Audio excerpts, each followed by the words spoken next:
semoga selalu sehat dan tentunya selalu bahagia.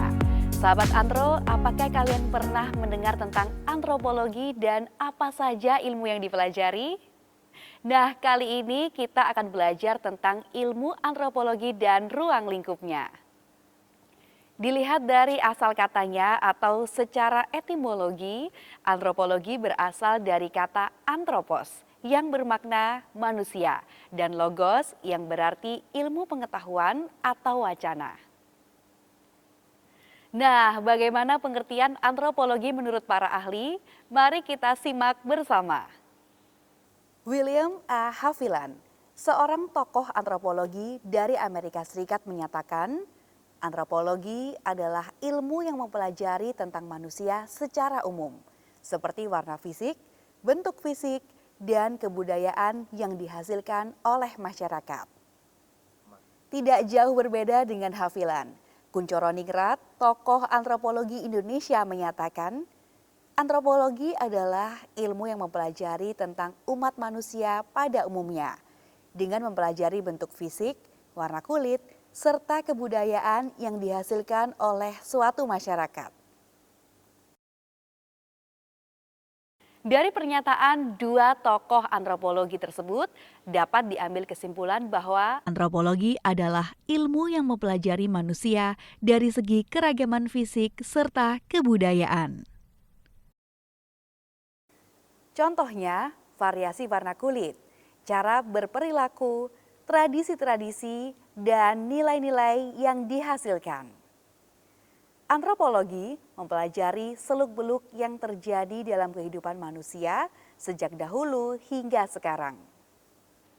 Nah, sekarang kita simak bersama sejarah tentang ilmu antropologi agar kalian tidak penasaran ya.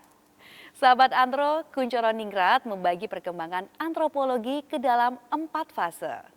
Fase pertama, yaitu sebelum tahun 1800. Fase ini dimulai sejak abad ke-15 hingga 16.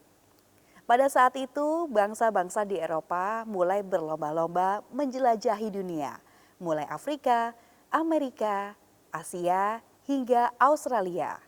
Dari situ, bangsa Eropa menemukan hal-hal baru dan dianggap aneh di tempat jajahannya. Maka mereka menuliskan pengalamannya pada jurnal perjalanan yang kemudian disebut etnografi. Fase kedua atau pada pertengahan abad ke-19. Fase ini bahan-bahan etnografi disusun sesuai cara berpikir masyarakat pada saat itu, yaitu evolusi yang sangat lambat dalam jangka waktu beribu-ribu tahun lamanya, dari tingkat-tingkat yang rendah sampai pada tingkat-tingkat yang tinggi atau seperti masyarakat dan kebudayaan Eropa. Pada fase ketiga, yaitu permulaan abad ke-20, negara-negara di Eropa mulai membangun dan memperluas wilayah jajahannya ke benua lain. Namun, mereka harus menghadapi kendala-kendala seperti mendapat serangan dari suku bangsa asli, menghadapi berbagai pemberontakan, serta cuaca dan musim yang tidak cocok bagi mereka. Nah, disinilah peran-peran antropolog. Mereka mencari kelemahan-kelemahan dari suku asli dengan mempelajari bahan-bahan etnografi suku-suku bangsa di luar Eropa. Berawal dari sinilah antropologi menjadi ilmu praktis yang bertujuan untuk mempelajari masyarakat dan kebudayaan suku-suku bangsa di luar Eropa. Fase keempat atau kira-kira sesudah tahun 1930. Pada fase ini ilmu antropologi mengalami perkembangan yang cukup pesat. Hal ini disebabkan adanya pengaruh Perang Dunia Kedua yang telah membawa perubahan negara-negara di dunia. Antara lain munculnya semangat nasionalisme dari bangsa-bangsa yang dijajah oleh bangsa Eropa. Dari sini diketahui bahwa belajar antropologi mempunyai tujuan baru, yaitu tujuan di bidang akademik dan tujuan praktis. Tujuan dalam bidang akademik adalah untuk memahami pengertian tentang manusia dengan mempelajari keragaman bentuk fisik, masyarakat, dan kebudayaannya. Sedangkan tujuan praktis adalah untuk mempelajari, memahami, dan membangun suku bangsa.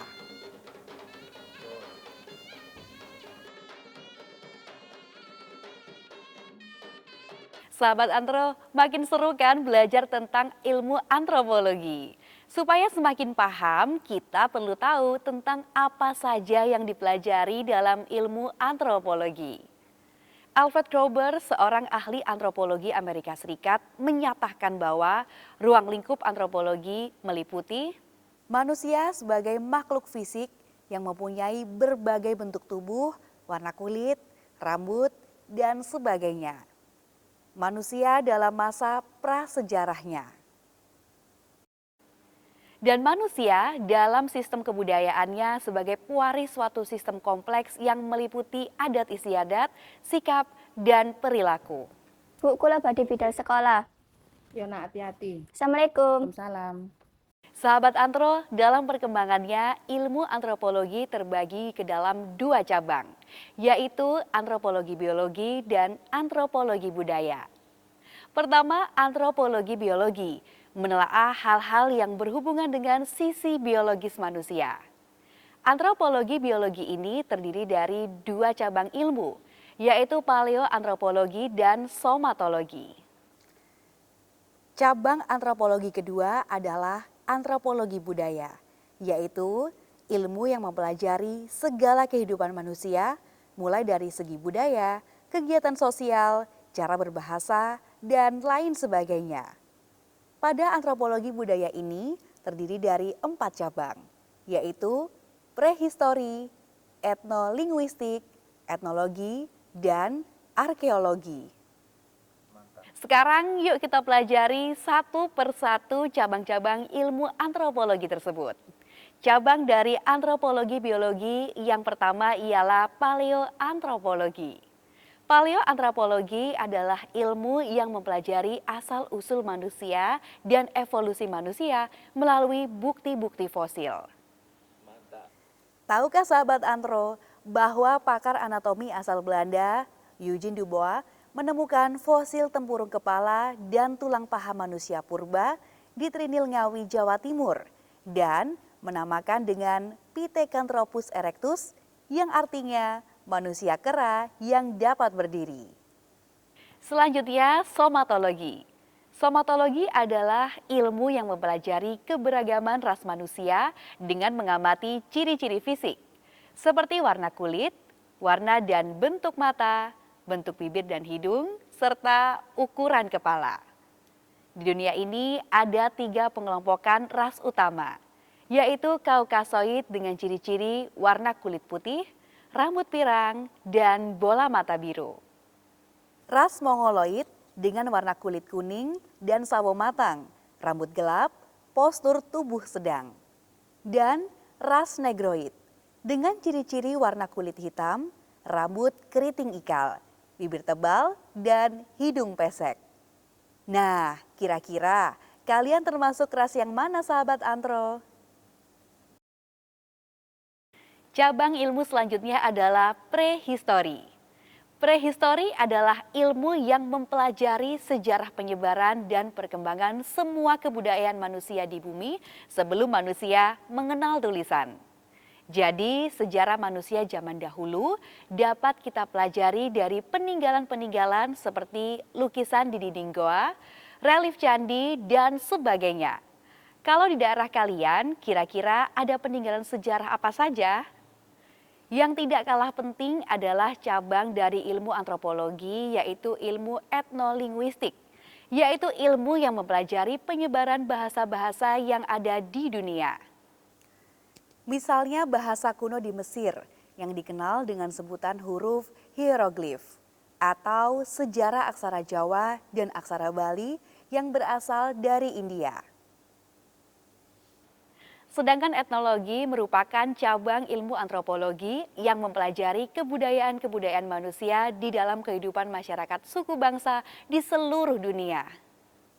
Menurut sensus BPS tahun 2010, Indonesia memiliki 1.340 kelompok etnik atau suku bangsa di tanah air. Bayangkan betapa kayanya Indonesia dengan kebudayaan-kebudayaan yang beragam. Salah satunya adalah tradisi memanjangkan telinga atau telingaan aru pada suku Dayak. Etnopsikologi adalah ilmu yang mempelajari kepribadian bangsa serta peranan individu pada bangsa dalam proses perubahan adat istiadat dan nilai universal dengan berpegang pada konsep psikologi.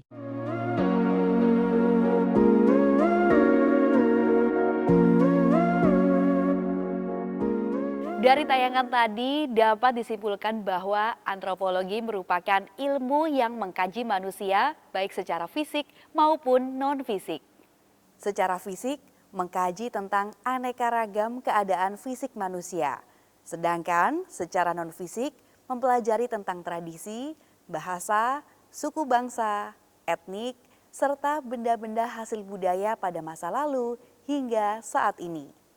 Setelah melihat tayangan tadi, kalian tentunya sudah mendapat gambaran dan mengerti apa saja yang dipelajari dalam ilmu antropologi.